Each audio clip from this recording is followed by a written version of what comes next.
también. Buenos días a todas, a todos. Hoy vamos a hablar de vivienda para el bienestar. Vamos a dar los números, los avances. Está con nosotros Edna Vega, secretaria de Desarrollo Agrario, Territorial y Urbano. Octavio Romero, director general del Instituto del Fondo Nacional de la Vivienda para los Trabajadores, Infonavit. Rodrigo Chávez, director general de la Comisión Nacional de Vivienda.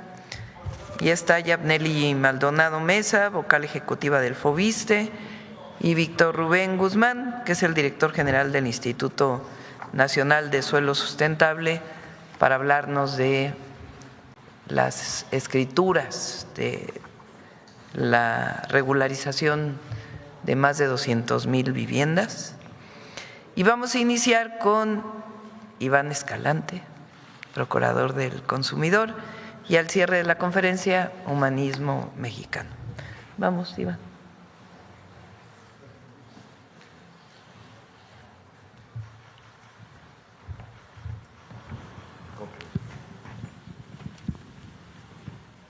Muy buenos días a todas y a todos. Con su permiso, Presidenta, iniciamos.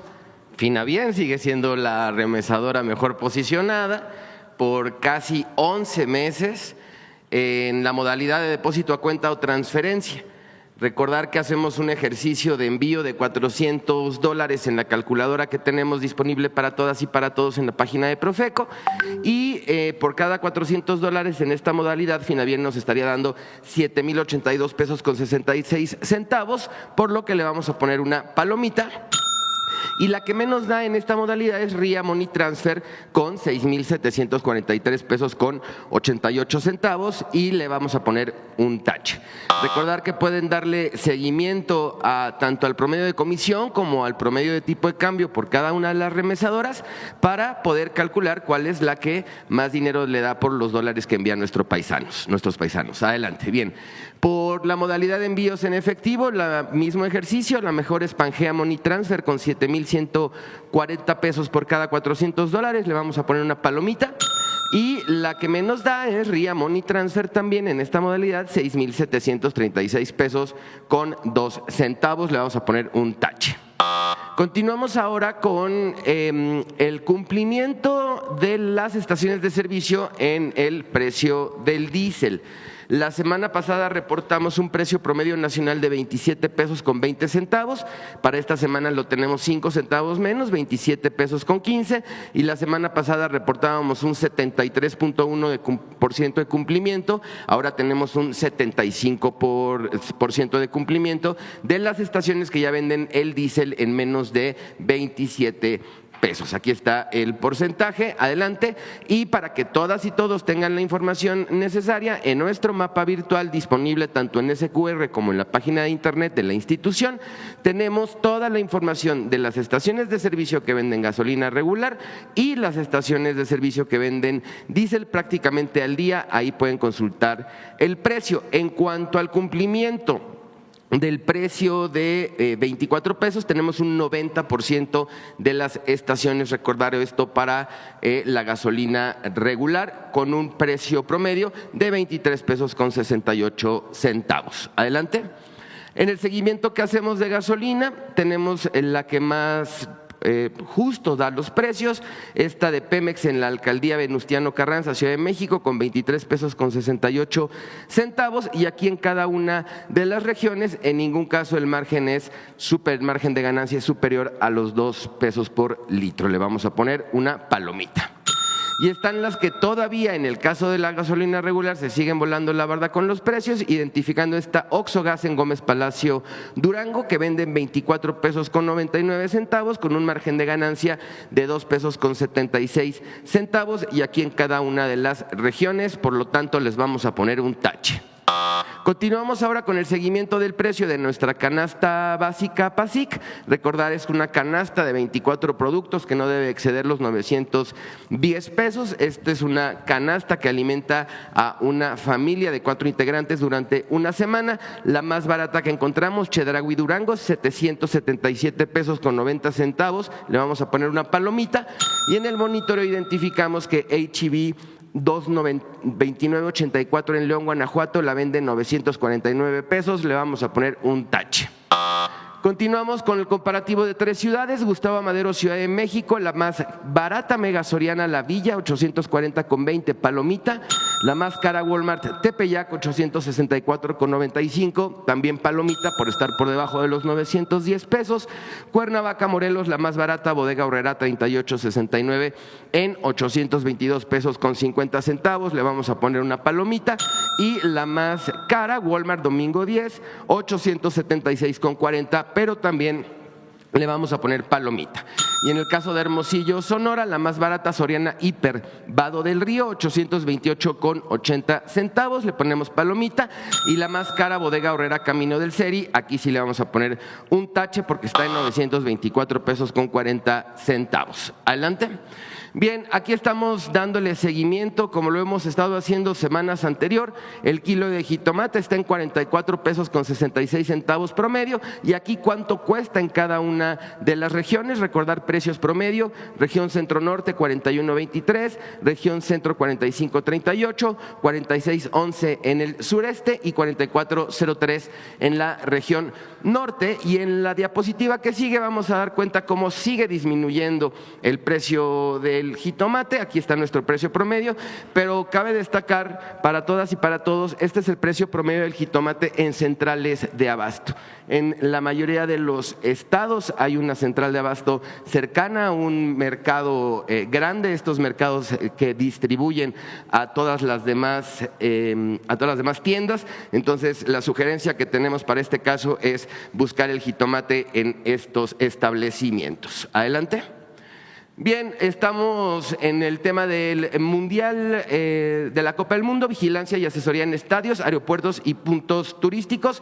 Continuamos con la presencia en los 3 estadios sede, 4 aeropuertos internacionales y FanFest, así como brigadas itinerantes en 143 puntos de alto consumo en todo el país para orientar, vigilar y defender los derechos de todas y de todos. Ahí en ese código QR pueden descargar la lista de los 143 puntos que estamos cubriendo en esta temporada de fútbol. Adelante. En la revista del consumidor de la edición especial justamente de Mundial Social tenemos un análisis de 49 modelos de 13 marcas de pantalla LED para que elijan con información. Revisamos calidad de imagen, color y contraste, calidad de audio, información comercial. Aquí algunos de los resultados y en este código pueden descargar la totalidad de la revista del consumidor e incluso irse solamente al estudio de calidad. Finalizamos ahora sí ya con los consejos Profeco de la semana. 1, 9 de cada 10 gasolineras vende el litro de combustible regular en menos de 24 pesos. Localiza el precio justo en nuestro mapa virtual. 2, el precio promedio del jitomate continúa a la baja gracias al acuerdo nacional. Compara y ahorra con el quién es quién en los precios. 3, consulta el estudio de calidad de pantallas LED en nuestro laboratorio. Descarga la revista del consumidor, ve el Mundial Social y toma una decisión informada. Nuestras redes sociales, página de internet, teléfono del consumidor. Muchas gracias, presidenta. Que tengan todos muy buen día. Gracias, Iván. Edna.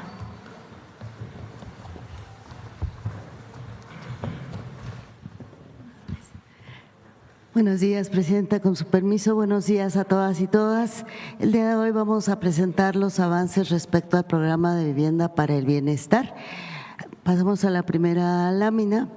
Aquí señalar que llevamos un avance muy importante. 274,000 viviendas ya iniciaron el proceso de edificación y destacar que 604,000 ya se contrataron, porque es importante señalar este dato. Por supuesto, las iniciadas hay que destacarlo en todas las entidades del país, y 604,000 es que ya tenemos el suelo, ya se elaboró proyecto, ya se cuenta con trámites. Entonces eso refleja un avance muy importante. Ese 33% se refiere a las viviendas que ya se contrataron por parte de Infonavit, por parte de la Comisión Nacional de Vivienda, y que está en condiciones de iniciar obra en cualquier momento, pero las que ya… Ahí es 274,000 viviendas en construcción, no construidas sino en construcción. Sí. Y del resto contratadas. ¿Y esto qué significa? 2.1 millones de personas que están siendo beneficiadas por el programa. Adelante, por favor. Aquí representamos cómo vamos en cada una de las entidades respecto a este total de viviendas contratadas. Ha dependido mucho también de la posibilidad de que gobiernos estatales y municipales se sumen al programa con aportación de reserva territorial. Destacan los casos de Tabasco, Quintana Roo, Yucatán, Tamaulipas, Veracruz, Sonora, donde vamos bien en cuanto a esta reserva territorial. Y en las otras, digamos en las más bajas, lo que destaca es la dificultad justamente de obtener esta reserva territorial, pero vamos avanzando. Adelante, por favor.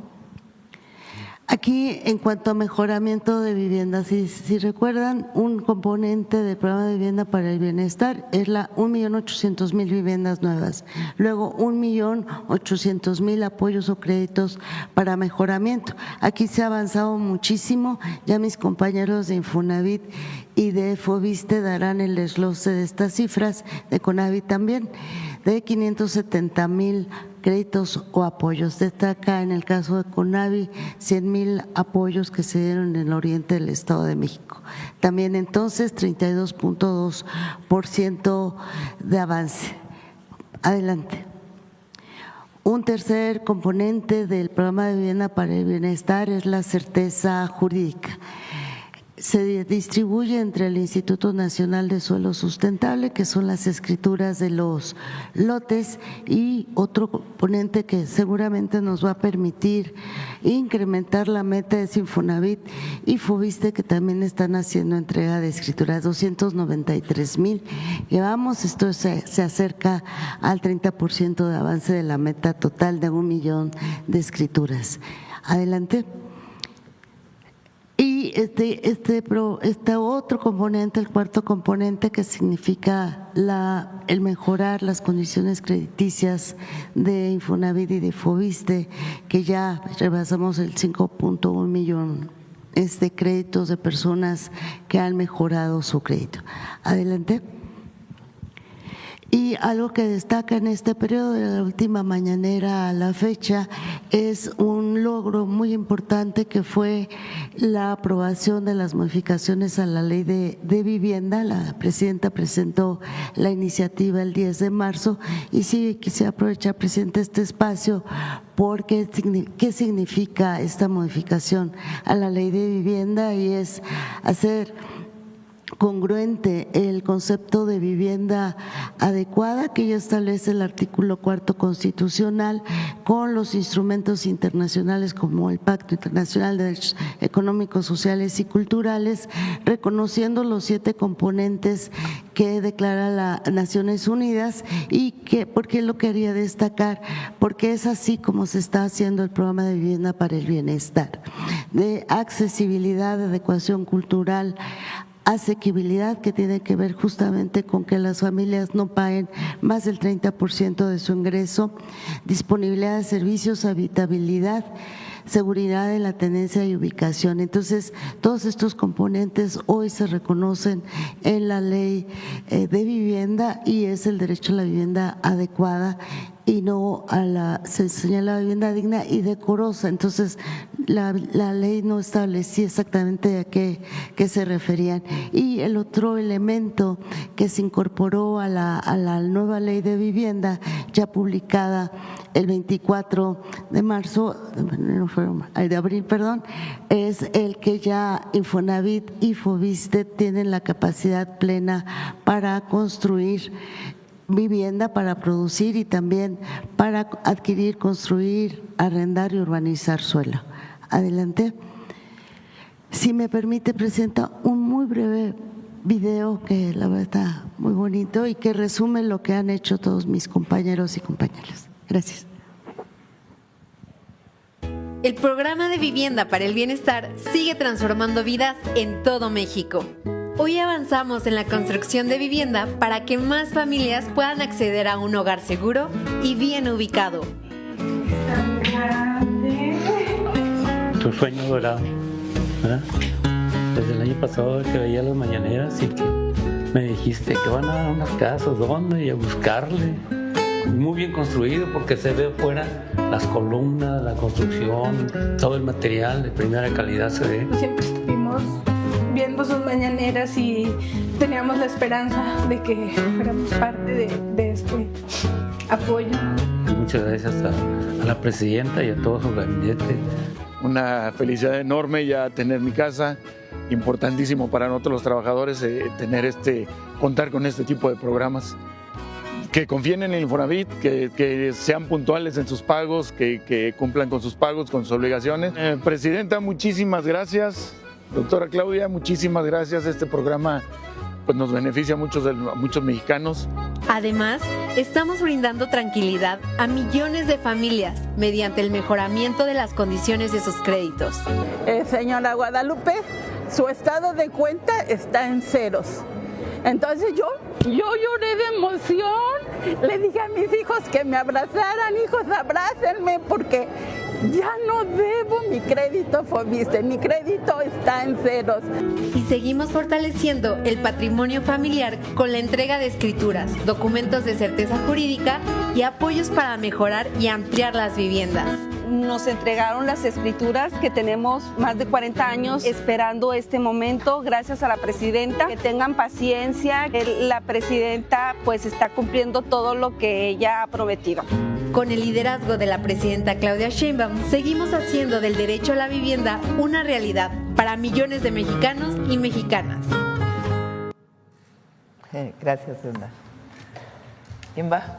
Adelante. Gracias.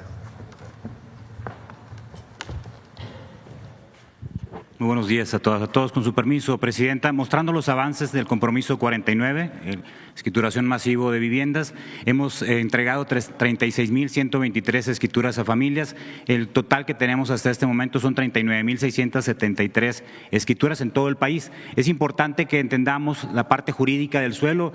El Instituto Nacional del Suelo Sustentable es el organismo de gobierno de México que tiene facultades para regularizar cualquier tipo de suelo mientras este sea factible y que haya un asentamiento humano. Adelante, por favor.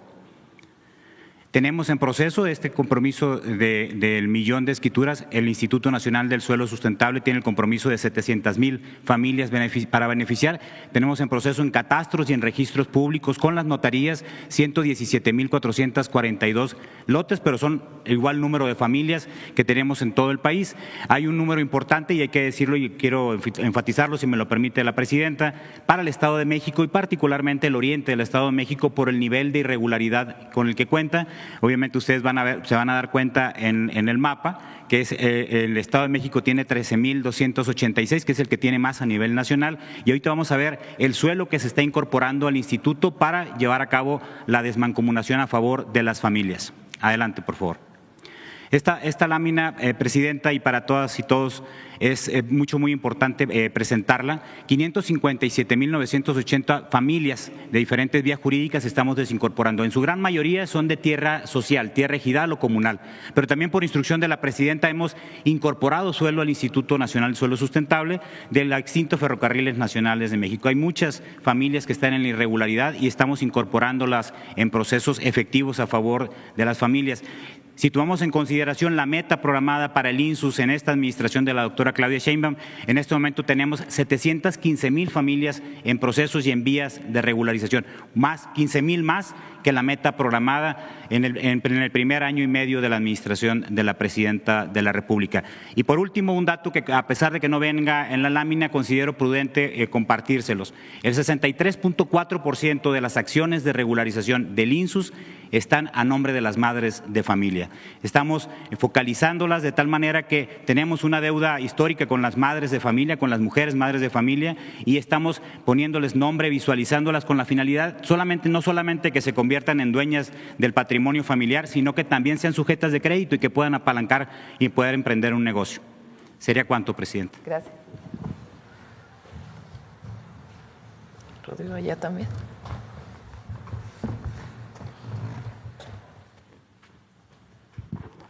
Con su permiso, Presidenta, buenos días a todas y a todos. Bueno, la meta de la CONAVI son 500,000 viviendas nuevas y 300,000 mejoramientos. La que sigue, por favor. Como vamos en el 2025, iniciamos la construcción de 82,000 viviendas y entregamos apoyos para mejoramiento de vivienda de 114,000. Para el 2026 tenemos una meta de 73,000 viviendas nuevas y 36,000 mejoramientos. La que sigue, por favor. En el 2025 arrancamos 214 predios para el desarrollo de las viviendas, son 971 hectáreas y las 82,497 viviendas en proceso de obra. Realizamos 154 asambleas y sorteos para consolidar el padrón en 147 municipios de 30 entidades del país. La que sigue, por favor. Para este periodo 2026, que ya sumamos otros 138 predios para que suman 560 hectáreas, que son 73,490 viviendas, están en este proceso, en contratos en proceso de obra, están en contratos con trabajos preliminares y en procesos de contratación y elaboración de proyectos. 73,000 viviendas deben estar ya en proceso de obra en el mes de julio. La que sigue, por favor. Aquí presentamos una tabla de cómo vamos en cada uno de los estados, del número de viviendas que estamos construyendo o en proceso de arrancar la obra, en 352 predios para el desarrollo de las viviendas, de 1,531 hectáreas que suman 155,987 viviendas. Este año 2026 pretendemos entregar de las 82,000 viviendas que iniciamos el año pasado, 50,000 viviendas para el fin de año, Presidenta. La que sigue, por favor. Bueno, aquí presentamos algunas imágenes de los avances que traemos. Este es el proyecto con el que iniciamos el programa allá en Los Cabos, ya está totalmente terminada. Es para la reubicación de 704 familias que habitan el río seco de ahí de Los Cabos. La que sigue, por favor. Aquí estamos en el de Sonora, que es el de Cajeme. Son 302 viviendas que ya están totalmente terminadas. La que sigue, por favor. Aquí estamos en el predio de Ixcuintla, son 122 viviendas allá en Nayarit. Estamos trabajando ya en el avance de obra. La que sigue, por favor. Aquí estamos en Michoacán, en Yurécuaro, 448 viviendas en proceso de construcción. La que sigue, por favor. Estamos aquí en Hidalgo, en Destic, allí en San Miguel Tlaxiaca, estamos construyendo 2,500 viviendas y hay un avance muy, muy importante para terminar este año esta obra. La que sigue, por favor. Aquí estamos en el predio de Signova, en San Agustín Tlaxiaca, 1,410 viviendas, ya un avance muy, muy importante. La que sigue, por favor. Aquí estamos en Peña de Bernal, en Querétaro, es un programa de vivienda muy interesante que desarrolló un arquitecto que se llama Claudio Ríos, muy, muy interesante, 148 viviendas. Y aquí en Puebla, en San José, Chiapa, 1,160 viviendas. La que sigue, por favor. En Morelos, en Cuautla, 512 viviendas. La que sigue, por favor. Bueno, esas muestras que dimos es cómo van los avances de obras, obviamente sería mucho presentar. Aquí estamos con el portal ciudadano para todo el tema de la comunicación, para la atención a la gente de la información. Están los teléfonos, las redes y para las quejas que se tienen para el tema de las denuncias de la CONAVI. Es cuanto, Presidenta. Muchas gracias a todos. Gracias,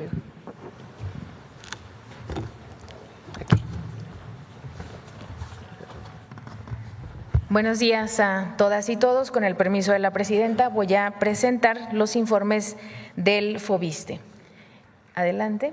En relación al avance en el programa de crédito, llevamos casi el 40% de avance y quiero destacar aquí que nuestro programa de crédito incluye el programa FOBISTE Mujeres, que es un crédito para las servidoras públicas, para las pensionadas, permite que las mujeres, nuestras compañeras, accedan al derecho humano, a la vivienda adecuada y tiene una tasa preferencial del 2 al 3.5%, por eso estamos promoviendo para que las servidoras públicas y pensionadas accedan a este crédito. El monto promedio que estamos otorgando es de 1,156,000 pesos. Adelante. También queremos informar a las y los acreditados que a partir del 1 de julio vamos a tener un nuevo estado de cuenta. Se trata de simplificar para mejorar la administración y la gestión del crédito. Va a ser muy fácil identificar el monto prestado, pagado, el saldo actual, fortalece la educación financiera y el acompañamiento del FOBISTE a la derechohabiencia y a las personas acreditadas. Se puede descargar desde el portal electrónico y aquí queremos presentar en la siguiente este nuevo estado de cuenta. El pasado era muy complicado de entender y ahora simplificamos con el resumen del crédito cuánto me prestaron, cuánto he pagado y cuánto debo. Y también vendrá un apartado si hay alguna diferencia en la obligación de pago, nos podemos poner al corriente ese mismo mes o en la siguiente quincena a través de las ventanillas de banco o también de las sucursales de Finabien. Adelante. En relación a la solución de créditos deteriorados e impagables, como ya se informó, llevamos un avance de 284,000 personas acreditadas y sus familias beneficiadas con condonaciones, quitas, descuentos, y quiero informarles que estamos listos para aplicar la reestructura de UMA a pesos, que es ya esta tercera etapa. Los beneficios que tendrán las personas acreditadas es que no habrá actualización de la UMA cada año. Se congelan los créditos, habrá un pago fijo en pesos durante el plazo restante que les quede del contrato, una tasa de interés fija del 9% y todas las personas que ocupen una quita independientemente del monto que se necesite, la tendrán. Así es una reestructura inédita en el Fondo de la Vivienda porque los créditos se congelan, pero sobre todo porque ya estarán en pesos. Y aquí es muy importante compartirles, la siguiente por favor. La siguiente, compartirles que a todas las personas que sean beneficiarias de esta reestructura es muy importante que ya actualicen sus datos, llegará una notificación a su correo, a su WhatsApp o también por SMS para que les expliquemos de qué va esta reestructura, pero también para que se acepten las nuevas condiciones. ¿De qué se trata esta reestructura de UMAS a pesos? De hacer los créditos pagables y que nunca más en el FOBISTE haya créditos injustos. Adelante.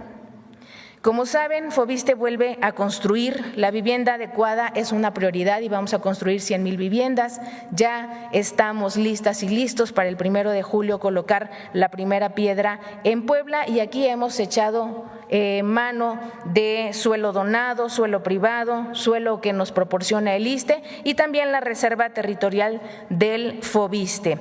Vamos a arrancar este programa de vivienda en Villaverde, en Puebla, que es un predio recuperado gracias al apoyo del gobernador porque estaba invadido, es de propiedad del FOBISTE y ahí iniciaremos con 512 viviendas. Compartirles que se trata del programa también Vivienda para el Bienestar, se construirán departamentos y casas de 60 metros cuadrados y los proyectos podrán contar con equipamiento de abasto, salud y esparcimiento como son las tiendas Superiste, consultorio médico del ISSSTE y áreas comunitarias y recreativas. Por último, informar que en el marco del Plan Michoacán, 6,060 personas derechohabientes con crédito FOBISTE están siendo beneficiados con el programa de justicia social de condonaciones, quitas, congelamientos y descuentos con un impacto de 991.9 millones de pesos. Muchísimas gracias. Gracias. Presidenta, con permiso. Adelante.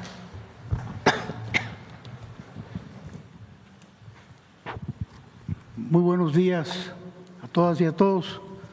Informaré acerca del avance del Infonavit. Comenzaríamos con los créditos impagables que encontramos al inicio de esta administración y sumaban 4,856,000. Estos créditos impagables tenían la característica de que aunque la gente pagara sus intereses y su capital, seguían subiendo. La presidenta nos instruyó que reestructuráramos todos estos créditos en beneficio de la gente y al reestructurarlos, 457,000 resultaron con saldo cero.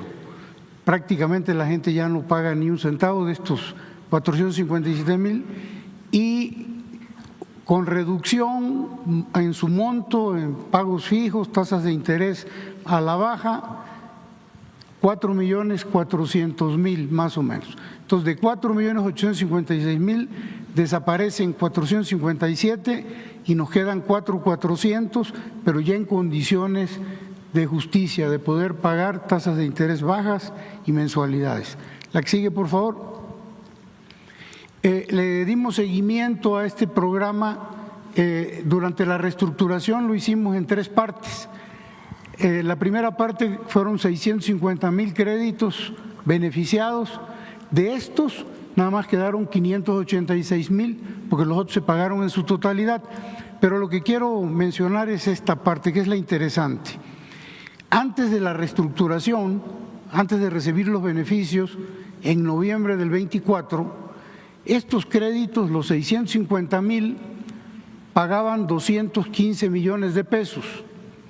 A partir del beneficio, a partir de noviembre y diciembre, se incrementó el ingreso al Infonavit. La gente paga más porque tiene mejores condiciones de pago. Entonces pasamos de 215 a 318.000, a pesar de que el número de créditos se redujo de 650 a 586.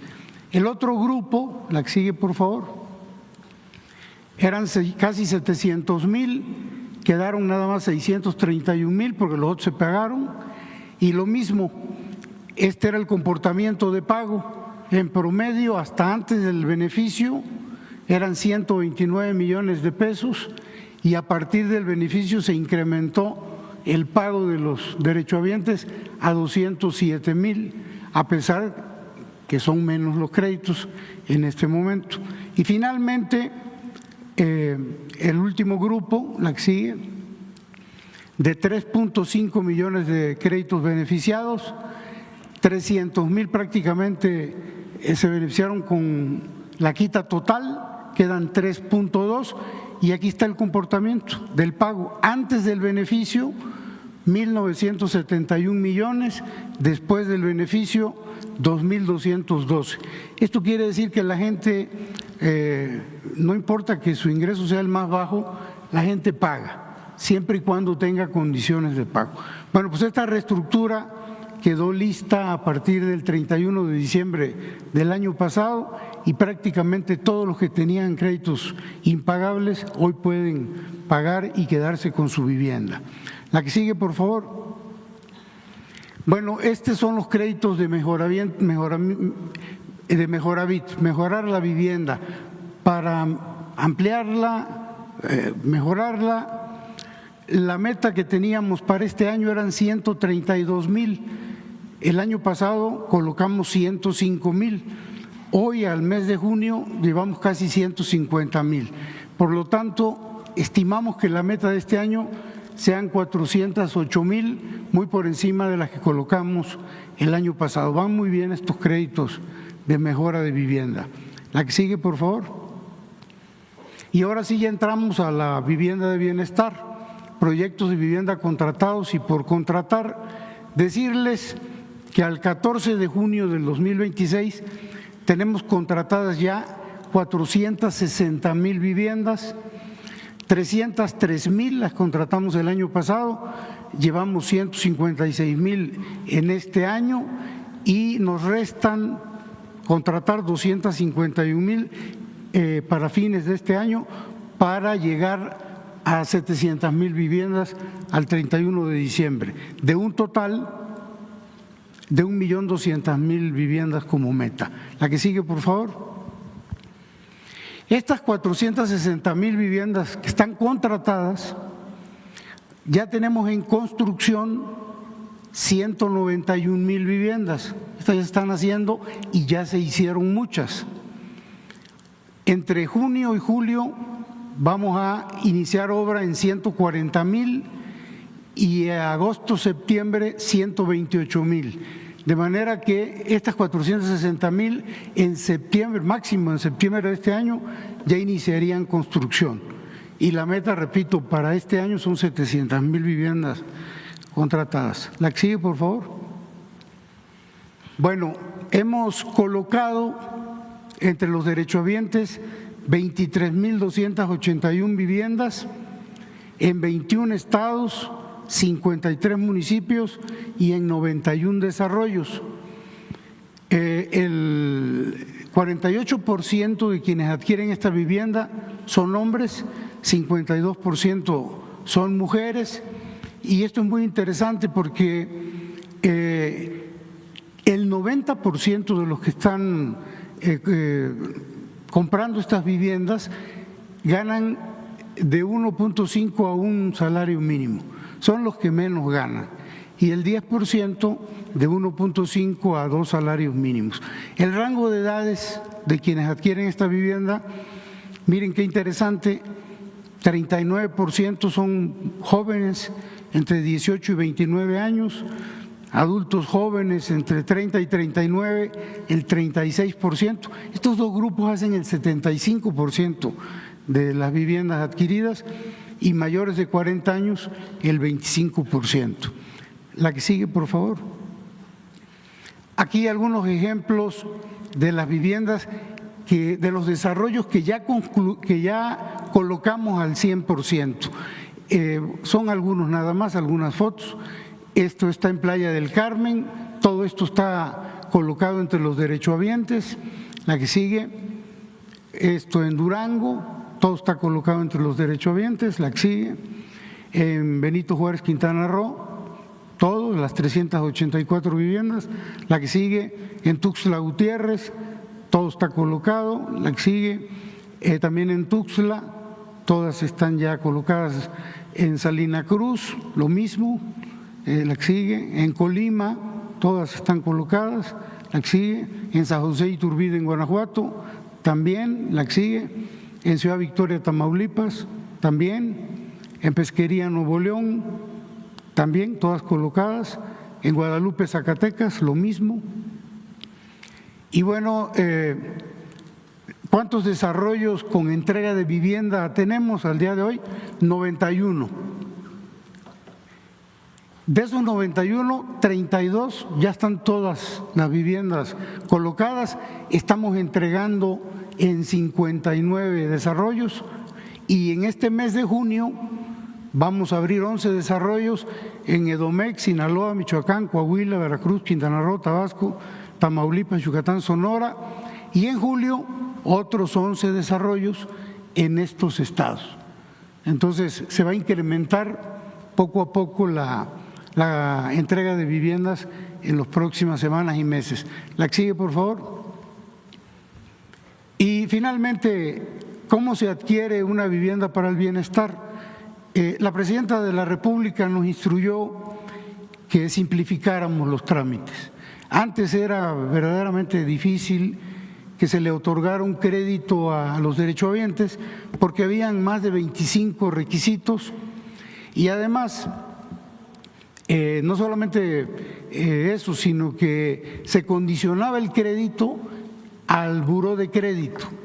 Había que consultar el buró de crédito y si algún derechohabiente no pagaba su recibo telefónico o no pagaba la letra de su motocicleta, se le castigaba y se le bajaba el crédito. De por sí no alcanzaba ese crédito. Quitamos todos los requisitos.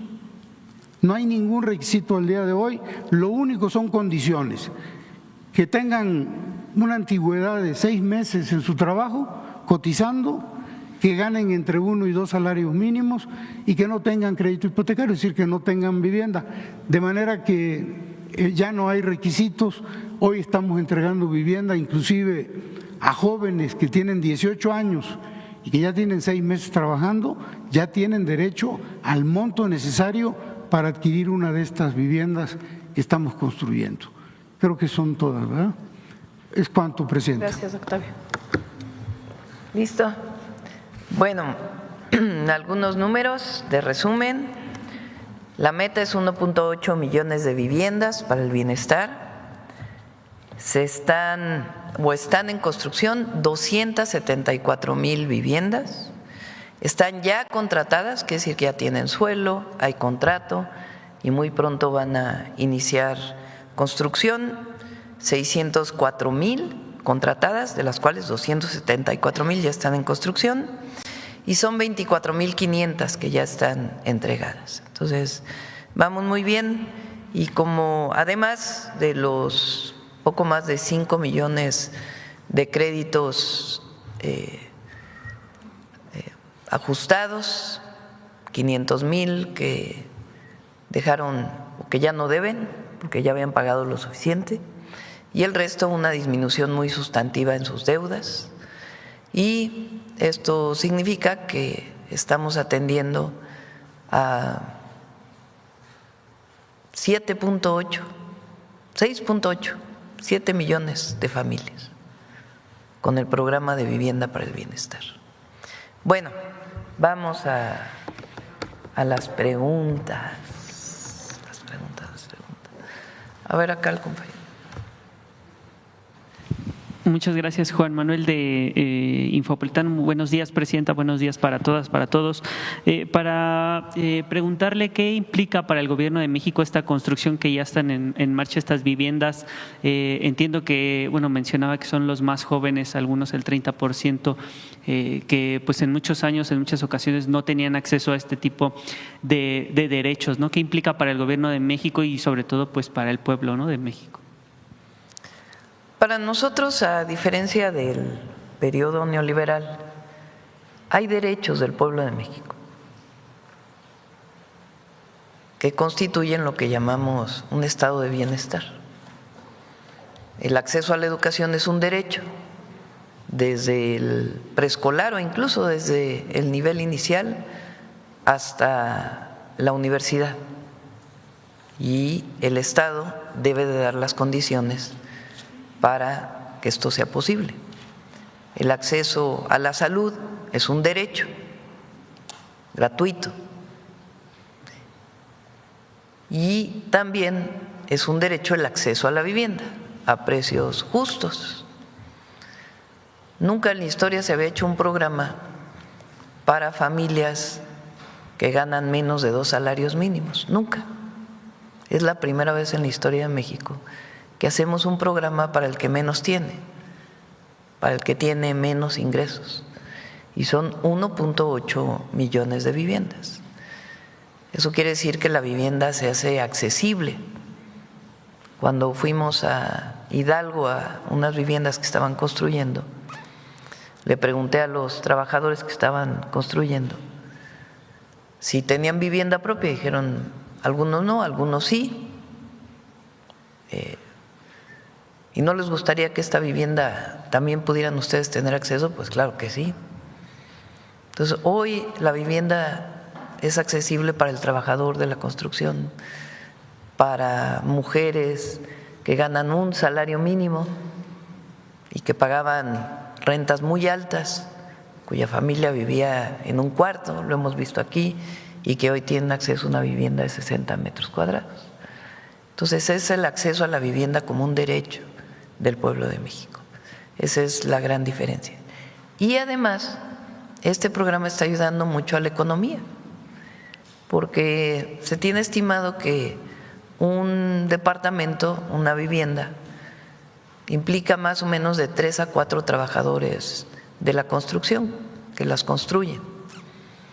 Entonces, si hay 274,000 en construcción, pues hay que multiplicar por 3 o por 4 y te da el número de empleos que representa la construcción de esa vivienda. Había una gráfica, me la mandó Jorge Mendoza, a ver si te la manda, de vivienda, de cómo se incrementa la vivienda, a ver si la tienes por ahí, si no mañana la pasamos. Pero impulsa mucho la economía, la industria de la construcción pues es un motor de la economía. Y en este caso la vivienda pues ha representado un motor para la economía de México. Gracias, presidenta. Nada más para precisar, el cambio de las sumas a pesos, ¿para quiénes van a ser beneficiados? ¿Todos los créditos o si nos podrían precisar ese detalle? Sí, la idea es que digamos en la tasa de interés que pagan ya venga contemplado si son UMAS, si son… Y entonces que ya se sepa exactamente en pesos cuánto debes.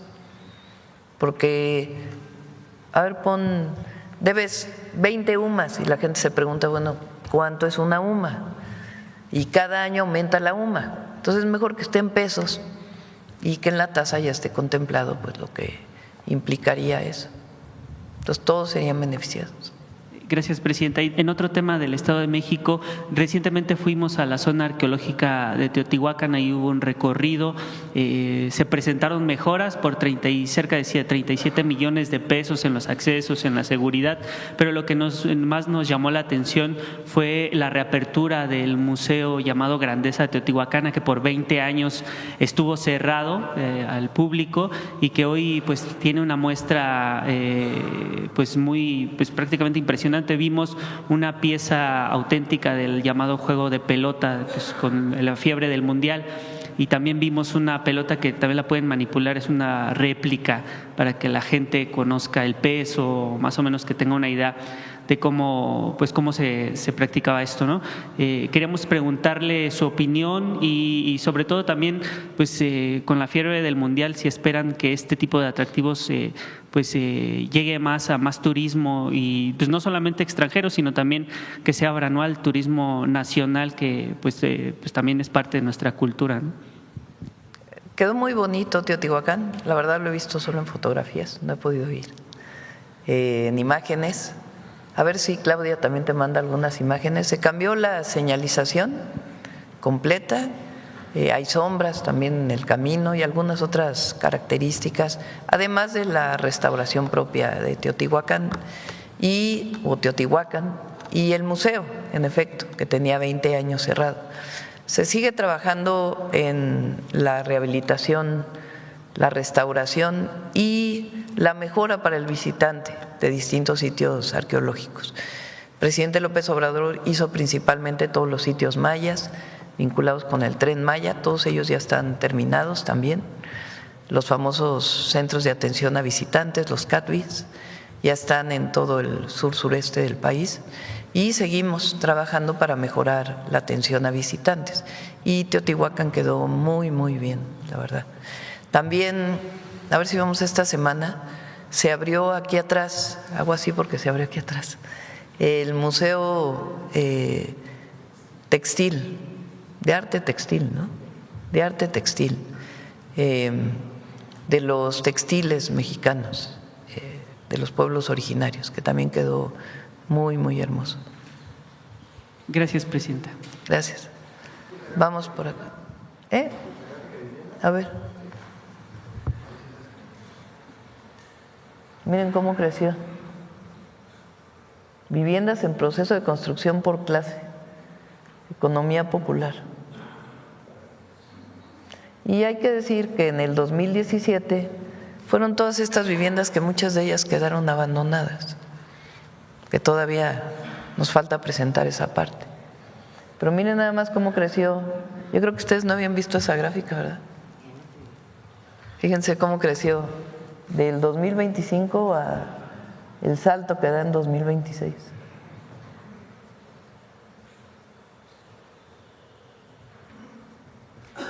Gracias. A ver si te pasan unas fotos, yo todavía soy del año de la canica, de algunas imágenes de Teotihuacán. Sí. Bueno, vamos de este lado. A ver, compañero. Buenos días, Néstor Jiménez de La Jornada. Presidenta, este fin de semana los integrantes de la CENTE pues determinaron que van a continuar con las movilizaciones con el plantón y amenazan que van a expandirlas a otras partes del país. Incluso hoy está previsto que van a realizar también protestas en las casetas, al menos aquí en la entrada de la Ciudad de México. ¿Cuál será la postura del gobierno ante pues esta ampliación de las protestas y si hay alguna otra forma de solucionar pues este conflicto? Ya lo informarán Educación y Gobernación. ¿Está previsto alguna nueva reunión con Gobernación? No, por lo pronto no. ¿No se buscará de parte Por del lo gobierno? pronto no. Lo que está planteado son reuniones tripartitas en los estados para la problemática de los estados. Pero ya el secretario de Educación y la secretaria de Gobernación pueden dar más información. También, Presidenta, preguntarle, este fin de semana, ayer, se anunció pues un acuerdo ya entre Estados Unidos, un pacto también con Irán que perfila pues concluir esta guerra. ¿Qué implicaciones tiene para la economía mundial, para México sobre todo? Pues qué bueno, esperemos que se firme realmente este acuerdo, es esta semana. Siempre que se construye paz en el mundo lo celebramos. Y el petróleo está hoy a 80 pesos más o menos, llegó a estar a más de 100, $80, perdón, $80 el barril, llegó a estar a más de 100. Entonces, ayuda porque en este momento estamos incentivando el precio, o más bien apoyando, subsidiando el precio de la gasolina y el diésel al no cobrar el IEPS o una parte del IEPS. Entonces, pues va a ayudar a que se restablezca los ingresos federales y es una buena noticia para el mundo. ¿Será un respiro para la economía desde los países hasta la economía personal? Pero hay países que ya no solo era un problema de precio alto del petróleo, sino de acceso, de abasto. Entonces, al abrirse el estrecho de Hormuz, pues nuevamente hay la posibilidad de acceder al petróleo, principalmente para los países asiáticos y también para Europa. Finalmente, Presidenta, preguntarle, este viernes hubo una reunión en la Embajada de Estados Unidos con integrantes de la Cancillería, conocer cuáles son los acuerdos que se alcanzaron en esta reunión. Se anunció avances sobre todo en el tema de seguridad, pero conocer un poco más a detalle qué se dialogó, qué se acordó. Es el seguimiento al entendimiento que tuvimos hace ya más de 6 meses con el gobierno de Estados Unidos y están revisando los acuerdos. Hubo un boletín que sacó Relaciones Exteriores, pero es parte de los acuerdos que se venían tomando desde el entendimiento, es decir, no hay algo especial muy novedoso, sino sencillamente los resultados que está dando la coordinación y la colaboración. Muchas gracias. Gracias. Vamos por acá, a ver, vamos atrás. A ver, ¿quién más? Ya le he dado mucho a los mismos la palabra. A ver, hasta mero atrás, en la última fila. Buenos días, Presidenta. Fernando Merino, del periódico El Financiero. Insistirle un poco en lo que preguntaba mi compañero anteriormente sobre el tema de la CENTE. Ellos acuerdan mantener esta huelga, este plantón. ¿Usted, pues, qué llamado haría en este caso para que ya pueda, por ejemplo, quitarse, por ejemplo, las casas de campaña de las calles y no afectar a los comerciantes que pues ya están bastante molestos y alertan que el mundial… Disminuyó bastante la presencia en algunos lugares y ya la Secretaría de Gobernación y el Secretario de Educación pueden dar más información. Pero ya no les preocupa, digamos, ese tema del plantón aquí en el Zócalo. El gobierno ya dio sus propuestas, ya se estableció, incluso se propuso en su momento, en la última reunión que se tuvo, una mesa técnica permanente. Entonces ya, ahí están las propuestas, pues ya. Y vamos en agosto a la consulta escuela por escuela de qué cambios debe tener el UCICAM, qué es lo que proponen los maestros, qué piensan directamente las maestras y los maestros de todo el país.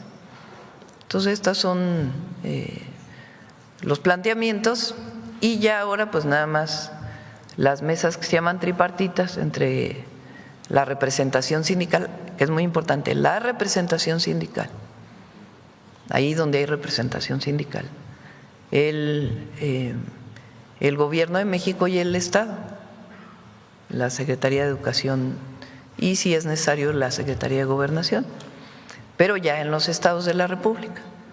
Entonces, pues ya pueden dar más información el Secretario de Educación y la Secretaría de Gobernación. ¿Habrá apoyos quizá para los comerciantes que denuncian pérdidas millonarias ya a 15 días de que inició este plantón en las calles aledañas al Zócalo? Ahí pueden dialogar con la Secretaría de Gobernación. El FanFest está abierto, ha estado abierto todos estos días y pues hay varias calles que también ya se abrieron. Entonces la Secretaría de Gobernación puede estar ahí hablando con los comerciantes. Los conoce bien porque ella fue secretaria de Gobierno de la Ciudad de México, entonces conoce muy bien a los comerciantes del centro histórico y junto con la jefa de gobierno pueden dialogar con ellos. Bien, y ya para terminar, Presidenta, ya son 58 días que la Secretaría de las Mujeres, 59 me parece, no tiene titular. ¿Para cuándo usted estaría designando a la persona? Está encargada de la Secretaría Ingrid Gómez, ella es subsecretaria. Les puedo dar el adelanto de una vez. Una vez que termine sus labores como presidenta del Senado, Lauritzel Castillo se va a incorporar como secretaria de las Mujeres al gobierno. Ella está definiendo las fechas y mientras tanto se sigue desarrollando todas las actividades de la Secretaría, no están interrumpidas. No hay, es decir, siguen avanzando las compañeras que están en la Secretaría, en los centros libres, la cartilla, en fin, todas las actividades relacionadas con las mujeres. Y Lauritzel, en el momento en que se pueda incorporar, pues ya se incorpora como secretaria de las Mujeres. De acuerdo, gracias, Presidenta. Gracias. Vamos por acá. A ver el compañero. Sí. ¿Cómo está, Presidenta? Buenos días. Javier Tobar, de la AFP.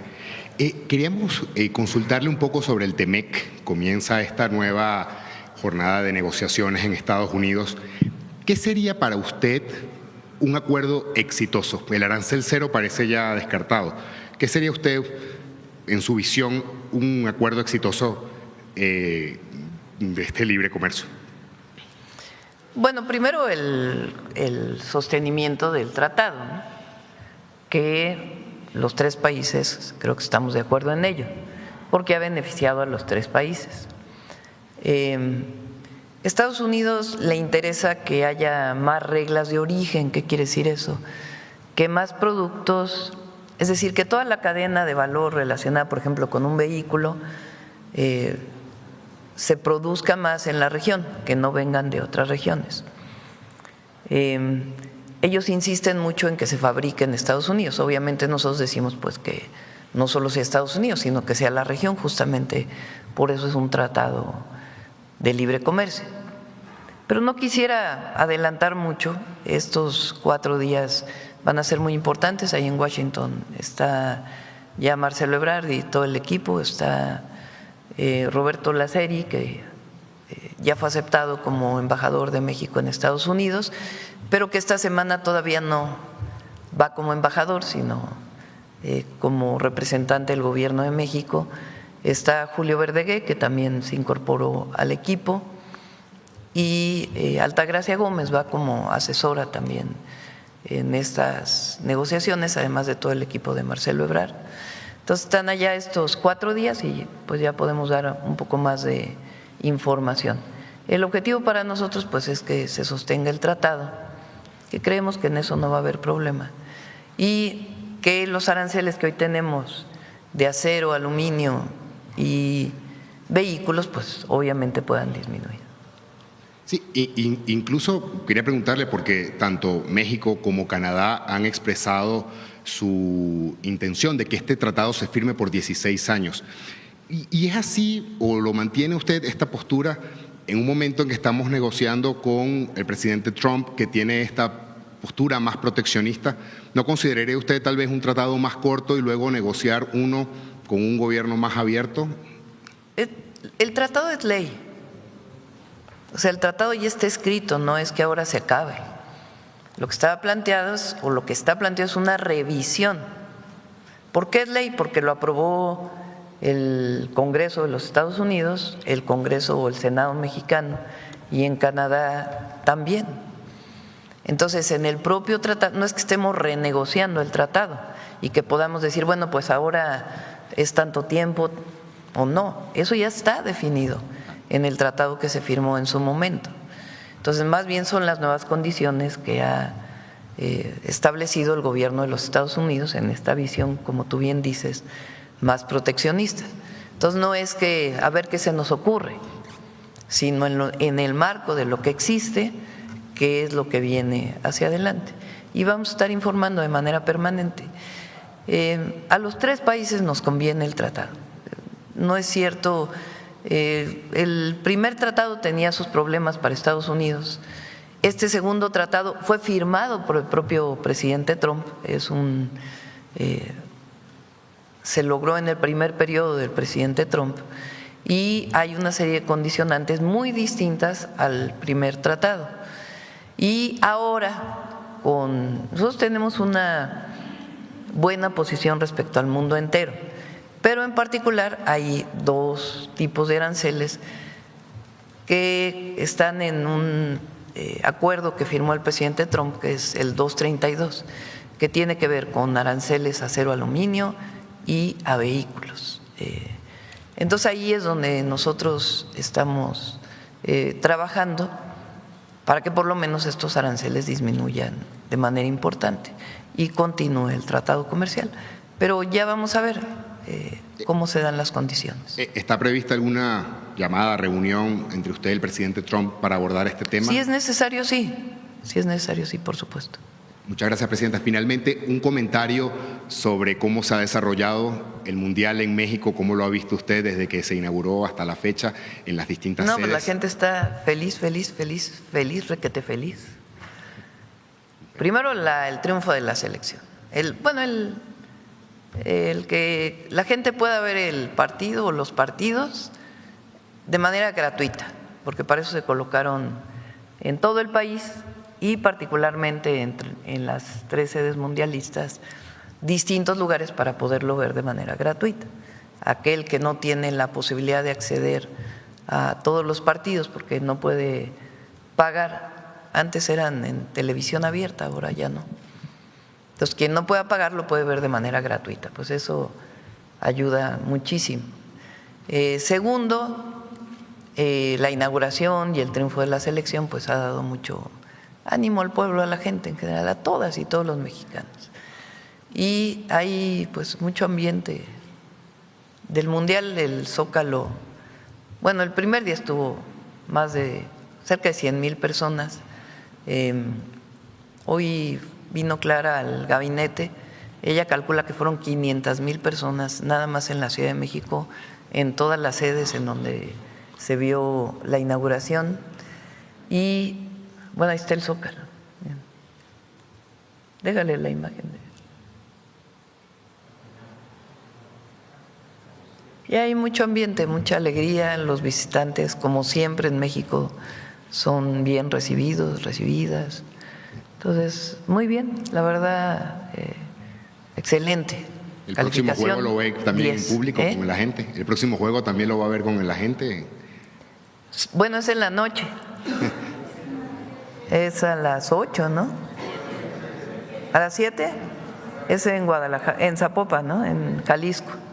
El miércoles es, ¿no? O el jueves. El jueves. El miércoles hay juego aquí en el Ciudad de México, en el Azteca. El miércoles en la noche. Y el jueves es en Jalisco. Y luego regresa la selección para acá, ¿no? El 24. Muchas gracias, presidente. Gracias. Todavía no tengo definido. Sorpresa. A ver aquí. Presidenta, buenos días. Vicente Serrano, conductor de Sin Censura TV. Hay algunos que señalan que el fútbol es el reflejo de la sociedad. No sé si usted lo ve así, pero suponiendo, sin conceder, el tema de los naturalizados para mí es irrelevante, ¿no? Julián Quiñones, un colombiano de nacimiento, pero más mexicano o tan mexicano como nosotros, mete el primer gol de la selección y creo que nos deja en una oportunidad de dialogar sobre el racismo, el clasismo, todo lo que debería desterrarse de nuestra sociedad, ¿no? Un mexicano de raza negra en un país en el que los afromexicanos han estado olvidados. Quería escuchar sus reflexiones sobre eso y sobre este caso que se da de un personaje del círculo de ingenieros y de topógrafos de Jalisco que desafortunadamente en un partido de Corea hace un gesto discriminatorio. Resulta que es una influencer coreana la muchacha agredida. Creo que amerita su reflexión, Presidenta, pues porque ha explotado en redes sociales. Bueno, entiendo que se disculpó, ¿no? Sí. Esta persona. El racismo, el clasismo, el machismo, toda discriminación deben erradicarse de la sociedad.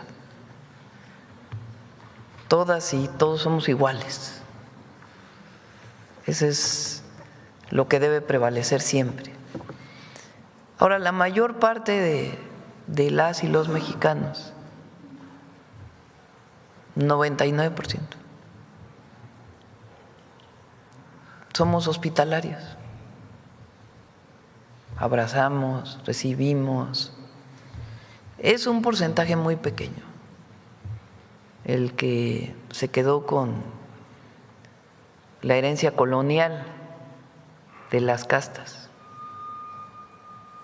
Lo que pasa es que luego tienen más presencia en los medios y en otros espacios. Pero es un momento importante porque el fútbol debe ser eso, no dividir, sino incluir. Por eso lo de los boletos tan caros, todo eso tiene que hacer reflexionar incluso a la FIFA, porque está bien que sea un negocio, nadie dice que no deba ser un negocio, pero el fútbol tiene que ser también otra cosa. No solo debe ser negocio, debe ser un espacio de encuentro, como todos los deportes. Entonces, por eso nosotros dimos mucho peso al Mundial Social.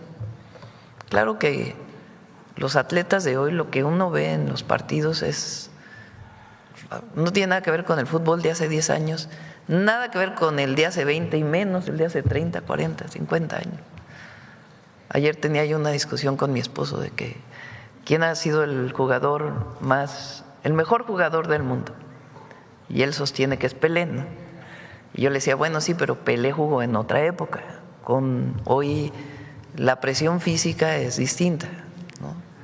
Entonces ya saben, entre Messi y Pelé la discusión de los dos grandes jugadores, grandísimos jugadores. Pero hoy es una preparación física muy distinta a la de hace mucho tiempo, ¿no? Pero digamos, es el fútbol profesional. Lo importante es que el fútbol sea espacio de unión, de encuentro, de paz, de igualdad, de no discriminación. Eso debe prevalecer.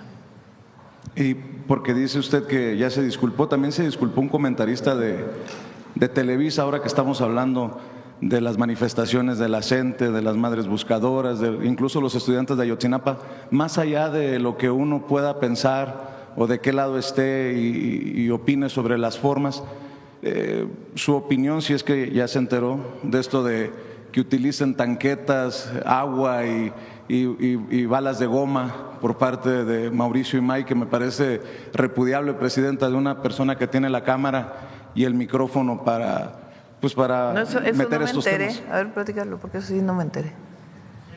¿Cómo fue? ¿Qué declaró?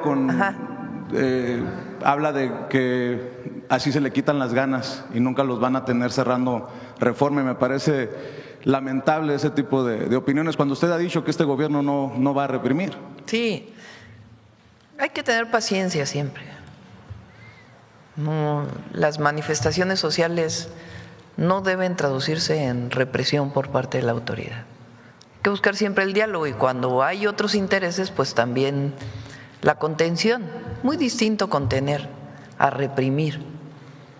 La verdad es que ahí la policía de la Ciudad de México particularmente pues tiene mucha experiencia en la contención, que es muy distinto resistir, digamos, a golpear, a reprimir, a violar los derechos humanos. Y esa es la manera en que pensamos en México, y además por nuestra historia, por lo que ha sido nuestra historia, una historia de gobiernos autoritarios que utilizaron la represión, incluso la desaparición o el asesinato, para callar a los opositores o a los que no estaban de acuerdo. Entonces nosotros no estamos de acuerdo en eso. Pero por otro lado, qué bueno que se den estos debates. No estamos de acuerdo con lo que se dice, pero también qué bueno que haya debate sobre esto, que se abra, que se discuta. Por cierto, los que hemos estado en el Fan Fest hemos visto cómo la gente baila, cómo la gente se divierte, y pensaba en los intentos de polarizar de muchos en las redes sociales. ¿Por qué no reflexiona sobre la unidad nacional, Presidenta, en momentos en que, de acuerdo a De las Heras, usted tiene o mantiene el 71% de aprobación? Pues yo no vi muy polarizada la gente esa bailando. No la vi. ¿Cuándo salió? Acaba de salir, ¿no? Ayer. Sí. A ver, chécale. 71%. A ver, chécale. A ver. Nada más para qué. No la vi.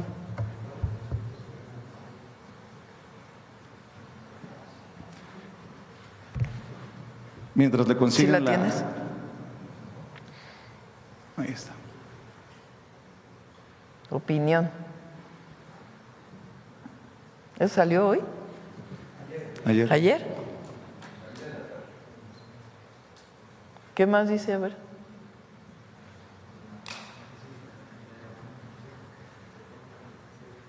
Ah, esto está buenísimo.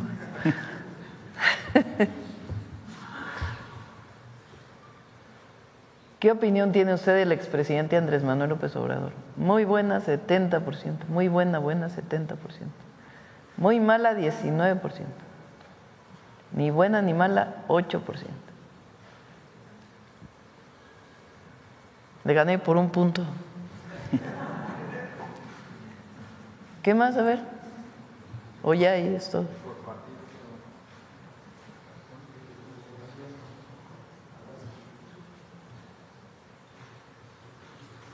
A ver, échale toda. No, ahí decía otra. Uy. No.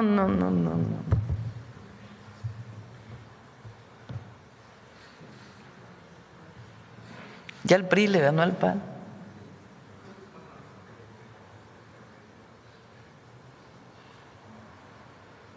Híjole. Malas a algunos no noticias les va a gustar esta. A ver, síguele.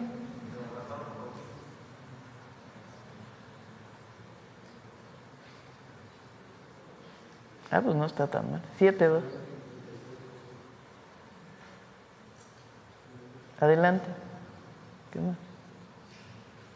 ¿Cuál es el atributo que tiene la presidenta?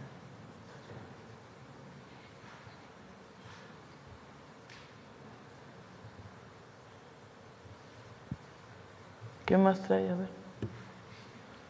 Bueno, esa. Y la otra ahí, deja la otra un ratito para que.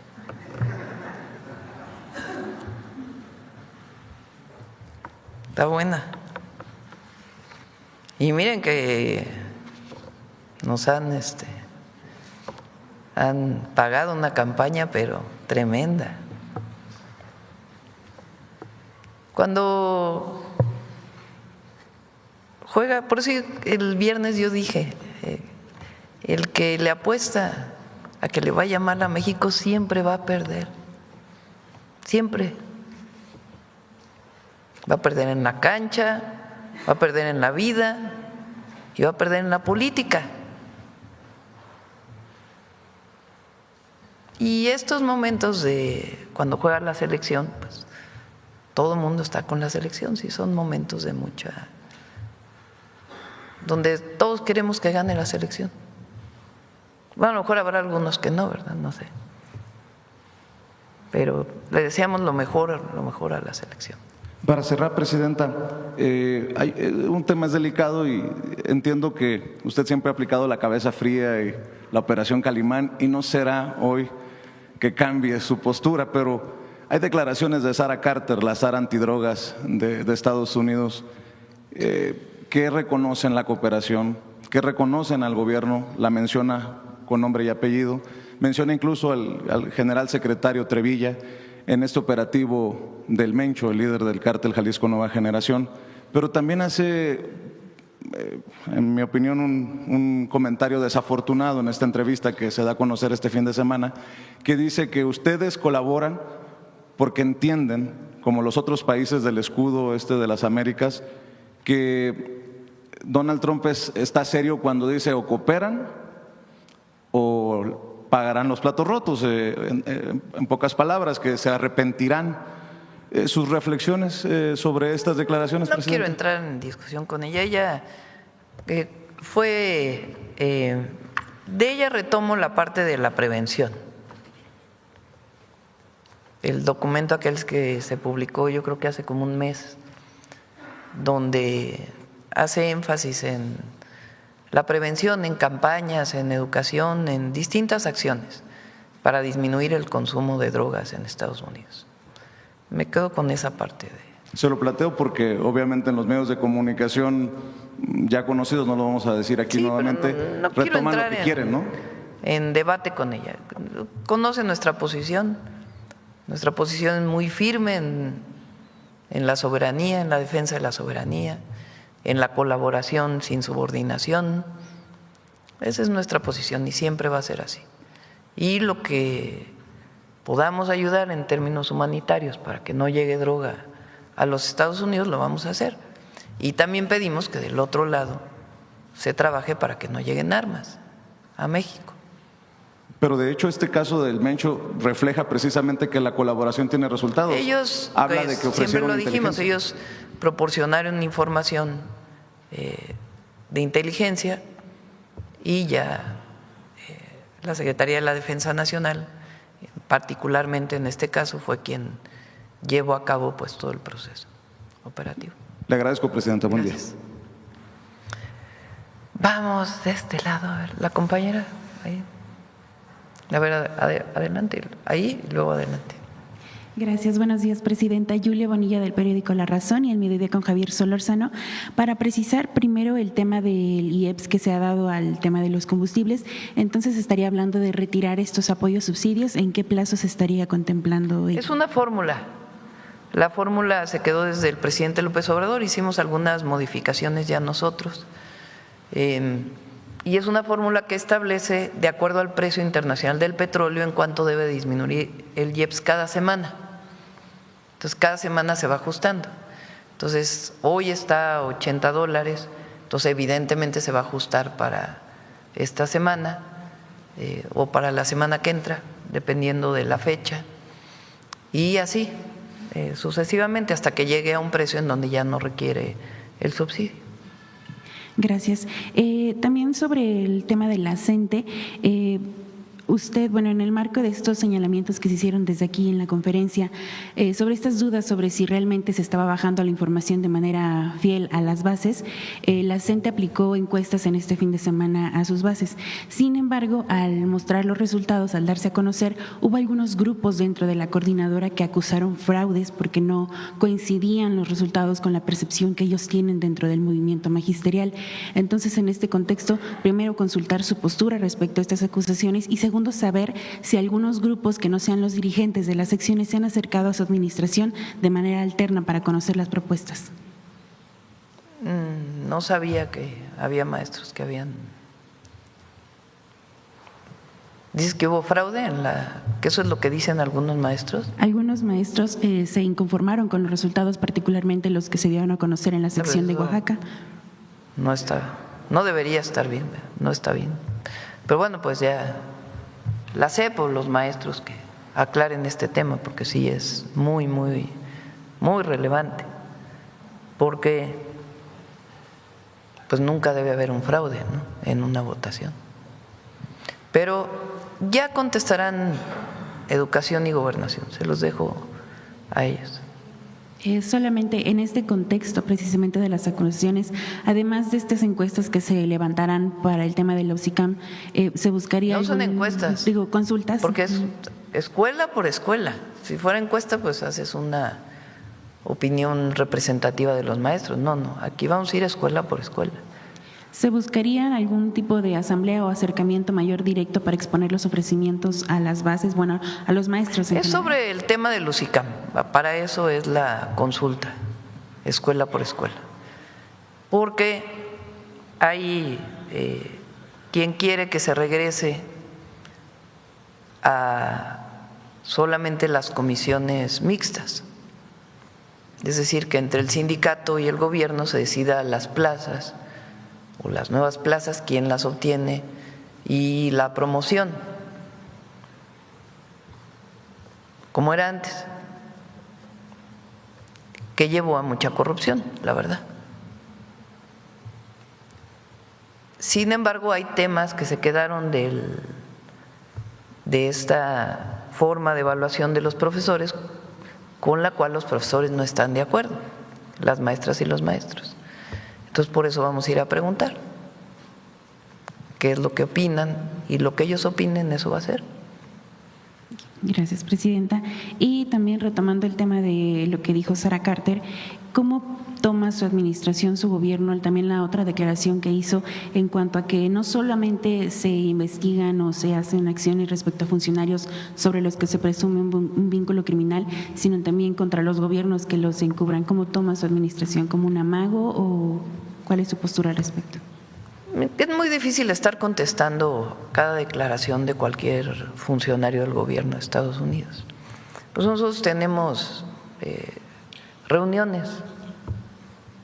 Entonces el viernes hubo una reunión, se avanza. Pero si estamos contestando cada declaración, pues imagínense.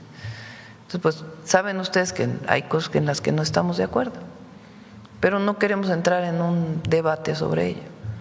Entonces, pues es su opinión, nosotros pensamos algo distinto. Respecto a las responsabilidades que Estados Unidos o compromisos que ha hecho en el marco de este entendimiento de seguridad, ¿hay alguna tarea en la que ese gobierno le esté quedando a deber a México, que haya motivo de reclamo de parte de su administración? Ellos han hecho muchos operativos para disminuir el paso de armas.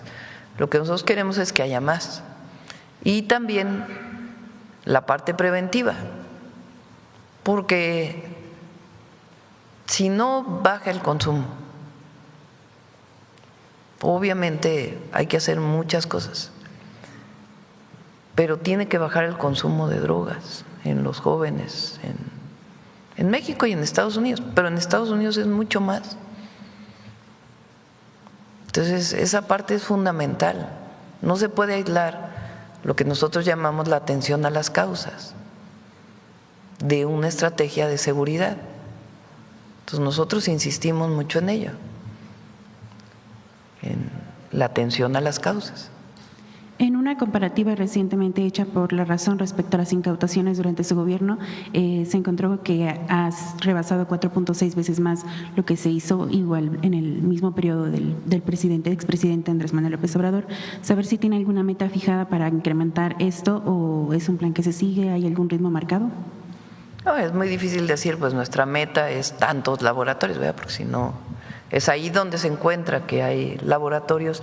Y hay que decirlo muy claramente, son de metanfetaminas, porque lo que se ha encontrado en el caso del fentanilo, en 3 casos, si mal no recuerdo, quizá puede ser un poco más, mañana viene seguridad a dar el informe, es la elaboración de pastillas, pero no la fabricación del fentanilo como tal, sino con, digamos, la materia prima ya elaborada. Entonces se ha encontrado en 3 ocasiones la elaboración de pastillas, pero no es la elaboración de la materia prima a través de precursores.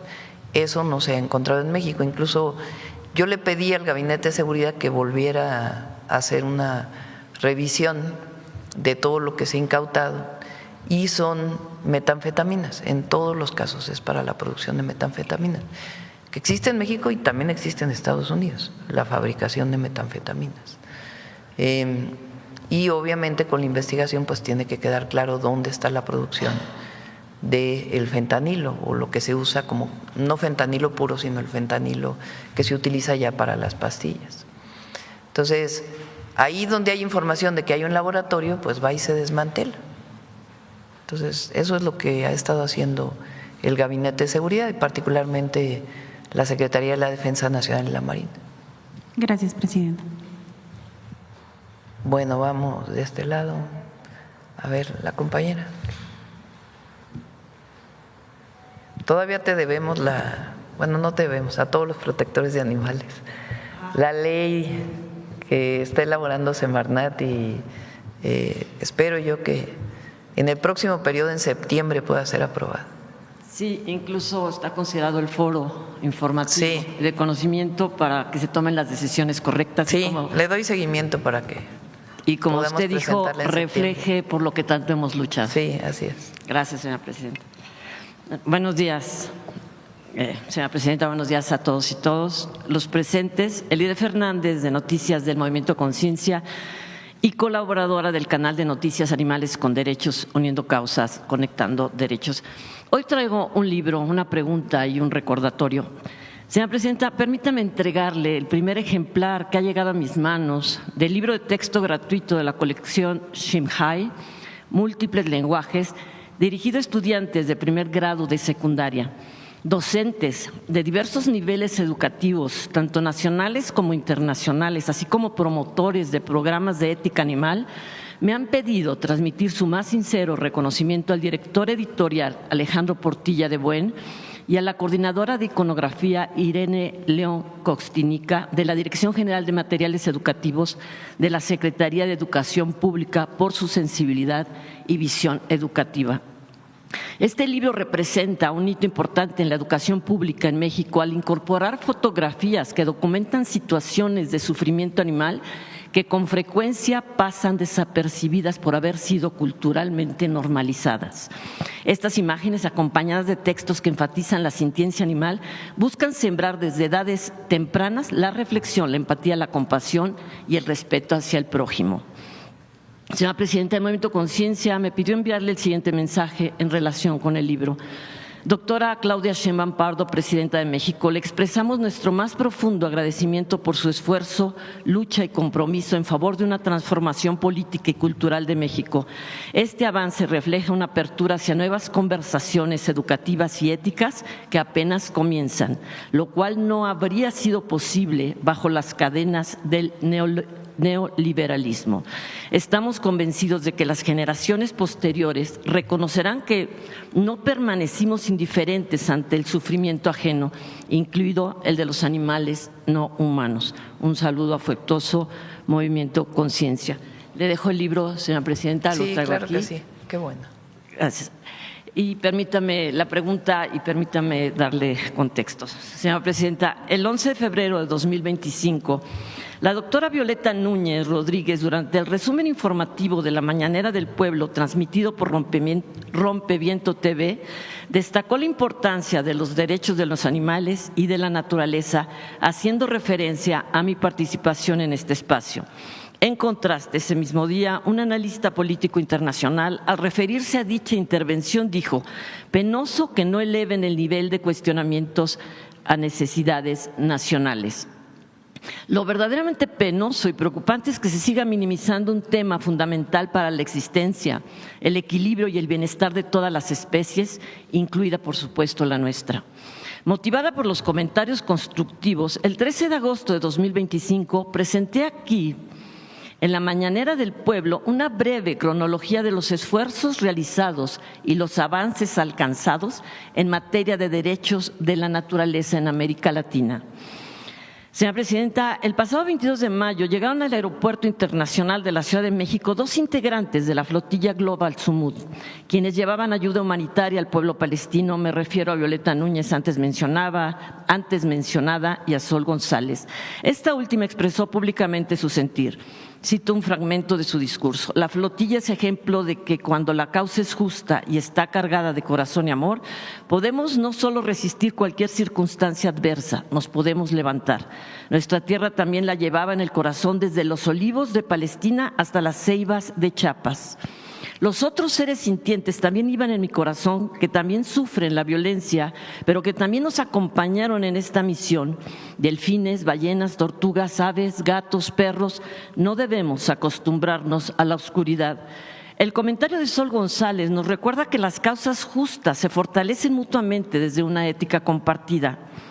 Quienes defendemos los derechos de los animales también nos solidarizamos con las víctimas de las tragedias humanas, porque la violencia, cualquiera que sea la víctima, es violencia. Desde el Movimiento Conciencia nos sumamos al llamado por una Palestina libre. Señora Presidenta, la atención internacional sobre los conflictos armados suele centrarse en las disputas geopolíticas y en las repercusiones económicas que afectan a las potencias involucradas. Sin embargo, sus consecuencias trascienden con creces esos ámbitos. En regiones como el Golfo Pérsico y el Estrecho de Hormuz, los animales y sus hábitats se encuentran entre las víctimas más invisibilizadas de la guerra. Ante lo que ocurre más allá de nuestras fronteras, nos corresponde unirnos al clamor global que existe un alto el fuego inmediato. Sin embargo, en nuestro propio territorio tenemos la obligación legislativa y moral de actuar con responsabilidad, prevención y protección. No podemos hablar de paz ni de justicia mientras ignoremos el sufrimiento de los demás seres sintientes y de los ecosistemas que padecen los estragos de la ambición humana. Señora Presidenta, el pasado 27 de enero le pregunté si me permitiría entregarle a través del Movimiento Conciencia un proyecto para canalizarlo a las instancias correspondientes y abrir la conversación sobre el reconocimiento de la naturaleza y sus componentes como sujetos de derecho en nuestra Constitución. Usted me respondió, por supuesto, consideramos ampliar los derechos ambientales y el reconocimiento de la naturaleza. Hoy traigo conmigo dicho proyecto. Un documento que concentra décadas de esfuerzo y conocimiento acumulado de diversas personas, colectivos y organizaciones de la sociedad civil. Ya se le ha hecho llegar a la Secretaría de Medio Ambiente y Recursos Naturales, dirigido a la secretaria Alicia Bárcena, con copia a René Sánchez Galindo, titular de la Unidad Coordinadora de Asuntos Jurídicos de la Dependencia. Señora Presidenta, la pregunta es, ¿puedo entregarle y confiarle a usted esta propuesta de reforma constitucional en materia de derechos de la naturaleza para avanzar en el diálogo y evitar que siga postergándose? Tenemos plena confianza en su compromiso y liderazgo para impulsar esta iniciativa. Sí, por supuesto. ¿Podemos abrir la conversación? Sí, sí. Le comento ahora sí a la Semarnat y el área correspondiente para que se haga el foro y podamos presentar esta ley. Sí, le dejo la propuesta. Sí, muchas gracias. Claro, y por último, muy breve, señor presidente, el pasado 22 de abril le pregunté durante la conferencia matutina si sería posible adoptar a nivel nacional, con motivo de la Copa del Mundo 2026, el lema surgido en la capital mundial del bienestar animal del Estado de México: la mejor jugada es adoptar. Usted respondió favorablemente, señalando que se tomaría como una de las promociones adicionales. Señor presidente, desde el Movimiento Conciencia estamos en la mejor disposición de colaborar en este esfuerzo, particularmente con Gabriela Cuevas, representante del Gobierno de México para la organización del torneo, con quien hasta ahora no hemos tenido la oportunidad de establecer contacto. Los numerosos rescatistas, protectores de animales y organizaciones de la sociedad civil aún esperan que este mensaje pueda impulsarse de manera oficial, fortaleciendo así la labor que realizan diariamente para promover la adopción ética y responsable de animales de compañía. Sí, ayúdame a recordarle a Gabriela para que se ponga en contacto. Gracias. Gracias. La última, si quieren ya. Gracias, Presidenta. Buenos días. Karina Aguilar, de Diario 24 Horas.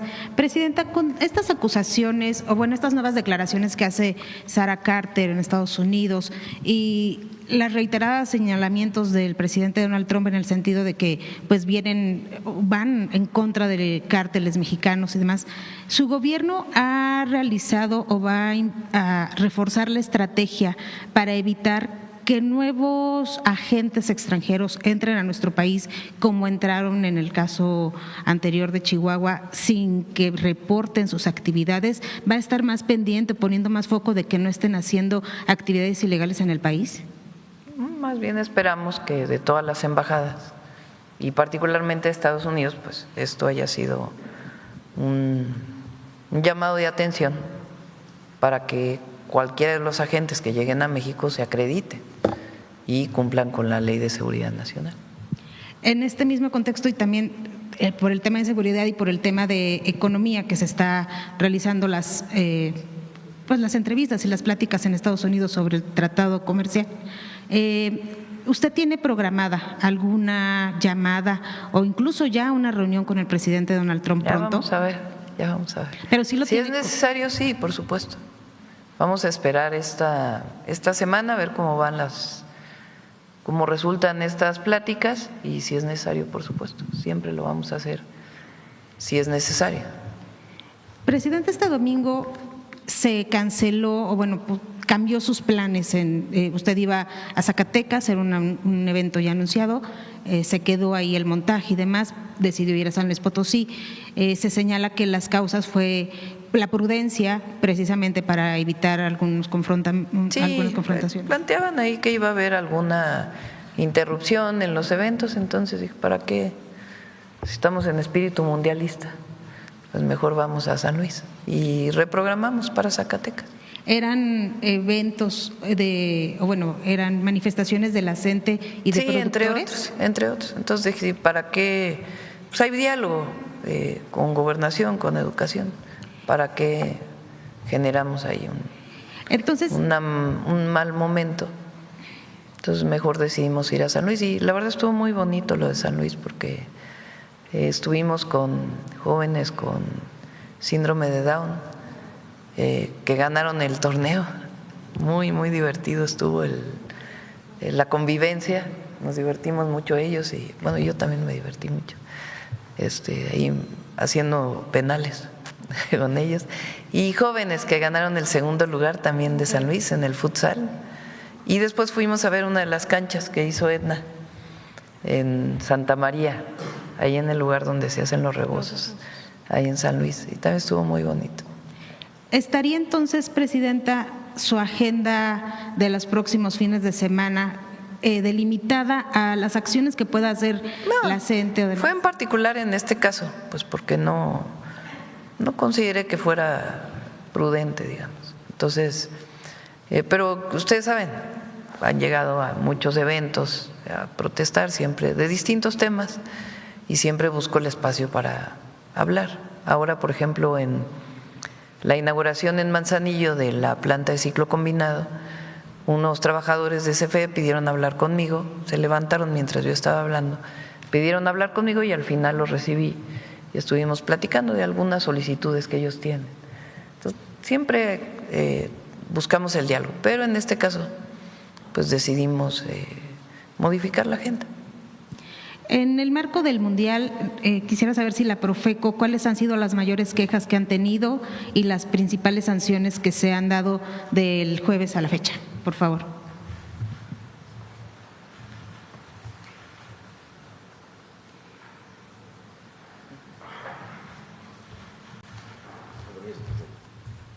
Aquí traigo una notita, si me da un minutito, compañera, le reportamos. Mire, en nuestros módulos, en la Ciudad de México, en el módulo del Estadio Ciudad de México, se atendieron 9 casos, 1 por posible fraude en un boleto comprado en reventa, y 8 asesorías sobre cómo descargar la aplicación para que se pudieran visualizar los boletos. En Monterrey, 10 casos, 2 reubicaciones por personas que tenían alguna discapacidad y que tuvieron que ser recolocadas en otro espacio por un tema de movilidad, una denuncia de fraude que se canalizó a la fiscalía correspondiente y 7 apoyos para las descargas de las aplicaciones para visualizar los boletos, y en Guadalajara orientaciones generales en la descarga de los boletos. ¿Qué es lo que pasaba? Que la gente compraba sus boletos pero no había descargado la aplicación. Entonces ahí se le orientaba para poderlo hacer así. A nivel nacional, a través de nuestras oficinas, únicamente en temas de mundial, 124 atenciones sobre dudas o sus derechos, trámites y canalizaciones a otras autoridades. En teléfono del consumidor, 114 llamadas, reportes por cobros indebidos, falta de información y servicios deficientes. Y como lo dijimos hace un rato en la exposición, vamos a continuar con la presencia en cada uno de estos lugares, en las 2 terminales del Aeropuerto Internacional de la Ciudad de México, en el AIFA, Guadalajara, Monterrey y en los fan festivals. Gracias. Gracias, presidenta. Gracias. José Alfonso.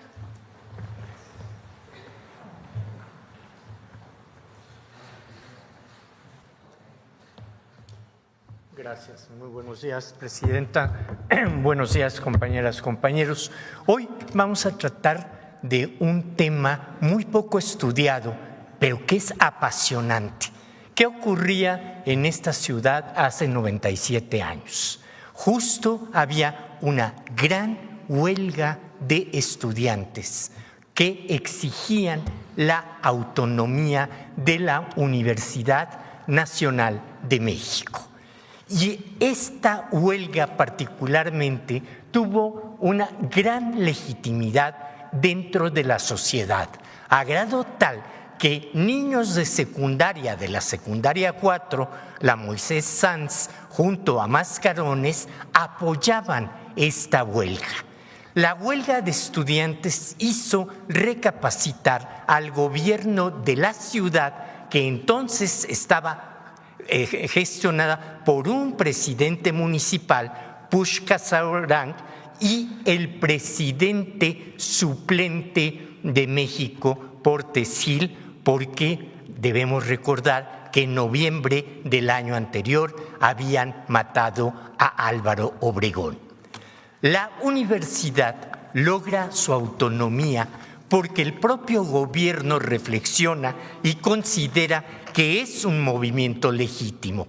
Y si me permite, presidenta, porque ahí encontramos elementos muy interesantes de humanismo, es que en los 15 considerandos, los 5 primeros, dice lo siguiente: el propósito de los gobiernos revolucionarios es la creación de instituciones democráticas funcionales que, debidamente solidarizadas con los principios y los ideales de la nación y asumiendo responsabilidad ante el pueblo, queden investidas de atribuciones suficientes para el descargo de la función social que les corresponde. Segundo, que el postulado democrático demanda en grado siempre creciente la delegación de funciones. Tercero, que ha sido un ideal de los mismos gobiernos revolucionarios y de las clases universitarias mexicanas la autonomía de la universidad. Quinto, que el gobierno de la universidad debe encomendarse a organismos de la universidad misma representativos de los diferentes elementos que la contribuyen. Veamos pues esta cápsula en homenaje al movimiento estudiantil de 1929. Una de las luchas estudiantiles más importantes en México fue la lucha por la autonomía universitaria de 1929 en nuestra máxima casa de estudios. El movimiento comenzó en la Escuela Nacional Preparatoria en marzo de ese año, cuando los estudiantes rechazaron el nuevo plan de estudios. El 8 de marzo realizaron una manifestación y fueron reprimidos por la policía. Los estudiantes de otras escuelas se solidarizaron con su lucha. A pesar de ello, el Consejo Universitario aprobó el nuevo plan de estudios el 23 de marzo. Por esos días, estudiantes de la Facultad de Derecho y Ciencias Sociales protestaron por los nuevos exámenes trimestrales impuestos por las autoridades. La respuesta del gobierno fue todavía más drástica. El presidente Emilio Portes Gil clausuró la facultad y su director, Narciso Bassols, renunció. Estudiantes de esa escuela formaron el comité de huelga. Alumnos de diversas escuelas y planteles se unieron a su protesta contra la ocupación de la policía y bomberos. La inconformidad estudiantil creció y el presidente se vio obligado a ordenar la salida de las fuerzas públicas. El 24 de mayo, todas las escuelas profesionales se unieron a la huelga. Días después, el Comité Central de Huelga entregó al presidente su pliego petitorio. El 30 de mayo, el presidente Portes Gil tuvo que aceptar como legítimas las demandas. Alejandro Gómez Arias, líder de ese movimiento estudiantil, le escribió una carta a autoridades de la ciudad en la que reclamó la intervención policíaca y señaló: la autodeterminación universitaria no es un ideal anárquico. La organización y la disciplina de nuestro movimiento, que como usted reconoció hoy en la tarde, es ejemplar y magnífica, aseguran la posibilidad de esos fines.